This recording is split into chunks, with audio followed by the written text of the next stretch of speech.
What happens when a D&D player shows up to a session wearing fox ears, spends weeks flirting with an NPC who looks suspiciously like the DM, and then, when nobody else is around, strips down to nothing but the D-Muzz t-shirt and those ears, striking what she believed was a seductive anime pose on his bed. This is what happens, and it destroyed everything. This story takes place at a university in 2013. Our DM is not your stereotypical nerd. He's fairly tall, fairly muscular, and his biggest interest outside of ttrpgs, science and nerdy movies is playing rugby. He was on the university team. He describes himself as something of a socialite.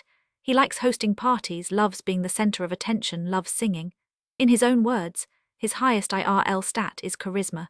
His lowest, apparently, is wisdom, and that dumped wisdom stat is about to matter more than anything he ever rolled on a character sheet. It starts after a get-together at his flat. One of those university parties that's an odd mix of rugby guys, physics coursemates and random flatmates. The DM, his roommate Dave, and Dave's girlfriend Annie start talking, and the DM suggests running a D&D campaign. 3.5 edition. Dave and Annie have never played before, but they're into it. Dave says their mutual friend Rich actually plays, which the DM didn't know. And Annie says she has a friend who would be, quote, super excited to join because she's obsessed with ttrpgs. Enter Trish. Trish was the only person at the table the DM didn't already know, which made her a wild card. But being the sociable person he was, this didn't bother him. She and Annie both studied practical effects design. When the DM first met her, she seemed fine. Lively, excitable, artsy and enthusiastic, with a real twinkle in her eye. A twinkle that he would later realize wasn't enthusiasm at all. It was, as he put it, the barely perceptible electrical feedback, which indicated the short-circuiting of the sanity wires in her brain. He thought she would be a joy to have at the table. If he had only known the depth of the anime love interest complex she apparently had, he might have realized that the rattling noise wasn't her dice tower. It was the loose marbles rattling around in her skull. Now, whenever someone in a horror story is introduced by a friend saying she'd be super excited to join, that should set off alarm bells. In my experience, the most dangerous players aren't the ones who ask to join. They're the ones who get recommended by someone who already knows about the red flags and has decided those aren't deal breakers. Annie knew exactly who Trish was. Remember that. So the group gets going. Dave is playing a half-orc fighter, Annie's a halfling cleric, Rich is a zany gnome sorcerer, and Trish is playing a foxfolk bard, a reskinned tabaxi. She could never quite decide whether her character was more cat or more fox or both. It was weird. From session 1, she plays the flirty bard trope to the hilt, hitting on every NPC in sight. The DM doesn't think much of it. Dave's character does the same thing with his -1 charisma, and everyone laughs. Nobody could be insane enough to think that imaginary characters interacting automatically meant the DM wanted to bone them. Right. But the red flags are there. Small ones by the standards of this subreddit, but red flags nonetheless. Trish talks obsessively about anime. She describes her perfect man as being basically an anime protagonist from some show the DM can't remember the name of. She describes her tabaxi character with, quote, big innocent doe eyes and playful curves and swaying hips. She shows up wearing fox ears to a session, and she has this weird habit of maintaining eye contact with the DM for uncomfortably long periods of time. The fox ears thing is where I would have started asking questions. Look, getting into character is great. Showing up in a prop from a costume shop because you want to channel your foxfolk bard, that's dedication. But combined with everything else, the anime obsession, the lingering eye contact, the overly sexualized character description, this isn't immersion. This is rehearsal. She wasn't playing a character. She was auditioning for a role in a fantasy she'd already written in her head, and the DM was the leading man whether he knew it or not. The campaign goes on, everyone is having a good time. Dave and Annie, who had been hesitant about role-playing at first, are really getting into it. Everyone spends a lot of time talking in character. But there's one more red flag the DM overlooks. Trish spends almost no time talking out of character, not a little less, almost none. She lives inside her character. At the time, the DM thinks she's just really immersed. In retrospect, he realizes it was because the character was the only version of herself she wanted to show him. For those who don't know, there's a big difference between a player who talks in character a lot and a player who never breaks character. The first one is fun. The second one is concerning, because it usually means the line between the player and the character has gotten dangerously thin. And when that line disappears, the things the character does start being the things the player actually wants. Then comes the night. And there is a critical detail here. Dave, the DMU's roommate, is not present for this session. Remember that, it's going to matter. It's a low-pressure, RP-heavy session.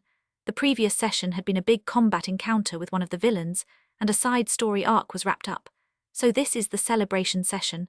Looting, paying off debts, collecting accolades, drinking in bars, being paraded around on the shoulders of a liberated village. All the normal tropes. It also happens to coincide with the end of their second-year exam period, so everyone is in a good mood both in-game and in real life. They're drinking. They're laughing, low stakes. Trish's character decides tonight is the night to seduce a burly human bartender NPC she's been flirting with throughout the campaign. She had singled this NPC out repeatedly, every time the party visited this town. The DM only realizes in retrospect that this bartender is the NPC who most closely resembles him in how he had described them. Not exactly, but close enough. She succeeds on her seduction roll. The DM makes a joke about them going off to have very scratchy cat sex and says the bartender will probably need his back bandaged afterward. Everyone laughs. He tries to fade to black. Trish is having none of it. She wants to RP out this encounter. She starts describing how her character waits for the bartender to go get drinks, then takes off all of her clothes, changes into just one of his thin shirts, lies on the bed in a seductive pose and begins to purr. Already too much detail. She has a creepy, lascivious look in her eyes while she says it. But fine, she's had a couple of drinks, she's a bit too into it. The DM tries again, and as he sees you, he shuts the door behind himself with a smile. Anyway, back in the bar. Trish interjects again, pouting this time. She describes her character staring into his green eyes. The DMU's eyes are green. The NPC was described as having blue eyes. She describes running her clawed fingers through his brown hair. Again, matches the DMU's appearance, not the NPC. She is now positively leering at him like he's a cartoon steak. And this is where it crosses the line from uncomfortable to genuinely unsettling. She's not role-playing anymore. She's not even pretending to role-play. She's using the game as a script to describe what she wants to do to a real person sitting 3 feet away from her. The character sheet isn't a character anymore. It's a mask, and it's slipping. She changed the eye color.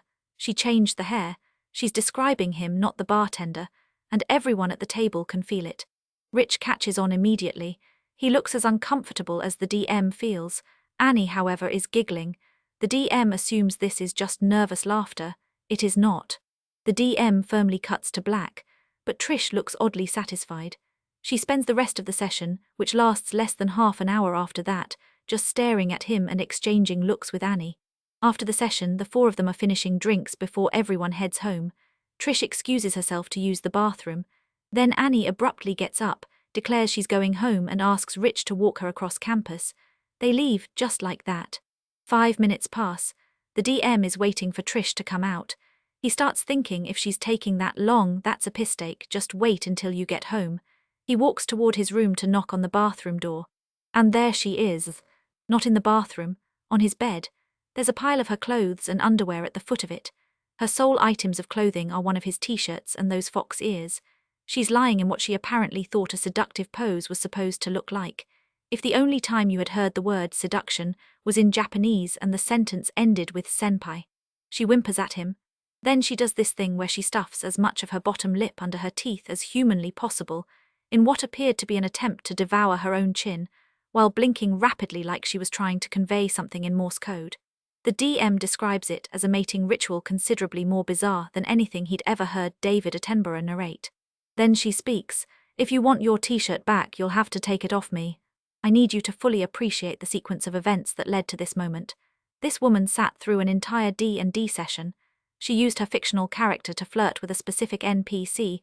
She deliberately changed the NPC's physical description to match the real person sitting across from her. She waited for the DMU's roommate to be absent. She had her co-conspirator clear the room. She used going to the bathroom as a signal. And then she performed a mating ritual that would have been rejected from a bad anime for being too on the nose. This wasn't spontaneous. This was planned like a heist, except instead of stealing diamonds, she was stealing dignity. Mostly her own. Now Trish is not an unattractive woman, the DM makes that clear, but he is absolutely not into her. He doesn't see her that way, and honestly he finds her a bit weird, but more importantly, and this is the part that makes this genuinely inappropriate rather than just awkward, he has a girlfriend, which Trish and everyone else at the table knows. He's standing in the doorway looking like he's seen a ghost. His brain has turned to mush trying to process the spectacle in front of him.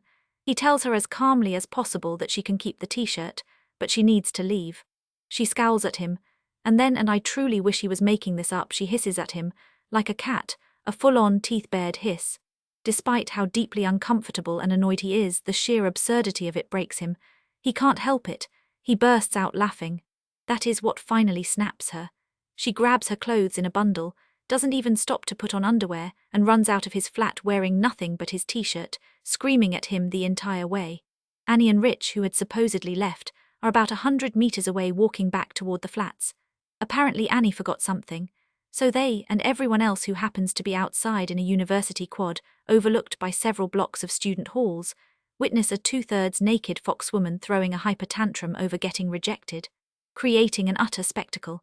Annie runs over and throws her coat over the hysterically crying Trish, and then she turns on the DM. She calls him selfish. She calls him ungrateful. She tells him that Trish is better for him than his actual girlfriend. This is completely out of character for Annie, and the DM has no idea what to do. And there it is, the reveal. Annie wasn't a bystander, she was the architect. She had told Trish that Dave wouldn't be present, making it a good night to make her move. She was giggling during the in-character flirting because she was in on it. She dragged Rich out when Trish gave the bathroom signal. She orchestrated the entire thing. Dave's own girlfriend set up an ambush on his friend, in his own flat, targeting a man she knew was in a relationship. Let that sink in. Not knowing what else to do, the DM gives Rich an apologetic wave, goes inside and closes the door. He calls Dave. His roommate is baffled, shocked and furious, especially after hearing about Annie's reaction. Dave calls Annie. The call turns into a massive argument and shouting match. They break up that night, at 4 in the morning. Rich texts the next day. He's done. He doesn't want to play anymore because he can't handle the drama. The DM explains that Trish would absolutely not be coming back, but he can't blame Rich for wanting out with such a sour taste in his mouth. The DM blocks Trish's number almost immediately. The only thing Annie ever sends him is a single word, sorry, then he blocks her too. Dave and the DM are still friends to this day, but they never played D&D together again. One person's obsession and one friend's betrayal killed the entire group in a single night. Outro. Sometimes the horror in a horror story has nothing to do with the game. Sometimes there's no killer DM, no broken homebrew, no min-maxing murder hobo. Sometimes it's just a person who confused the table for a stage, the DM for a love interest, and a fox folk bard for a dating profile. And sometimes the real villain isn't the one rolling the dice. It's the friend who handed them the loaded ones.